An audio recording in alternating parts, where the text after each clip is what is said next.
Don't be scared by the title of this video. It's something simple. You can do even an experiment right now in your own home and see how it is.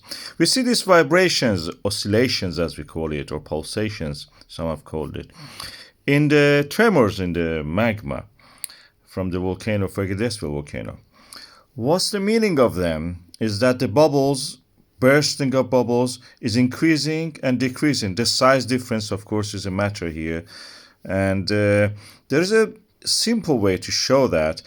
Take a syringe, fill it up with a liquid, put your finger on it, and pull back the plunger, and you will see that bubbles form inside it. Do it several times. You can see as the pressure is removed, bubbles form different sizes.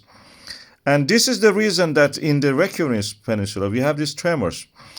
Of course, we have the blocks of the rock that I already have mentioned.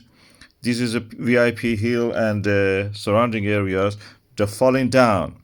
The blocks of rock in the Rift Valley, they're falling down. And they create these bubbles in the magma, like a syringe pulling down, removing the stress and pressure over the magma, creating these tremors that we pick up. This is the structure of the whole Fagradalsfjall area. And I show you also the Reykjanes Peninsula, how it looks. The same east-facing fault lines are there. These are the areas that we actually have this faulting and creation of a rift valley. They lead to volcanism, eruption, when the pressure is removed, relieved, and the magma rising, it causes this kind of activity, this kind of tremors we see. We see it in the fissures that are now active in the Geldingadalir valley. In the daylight, you can see actually the blocks of the rocks, that is a VIP or theater or helicopter hill.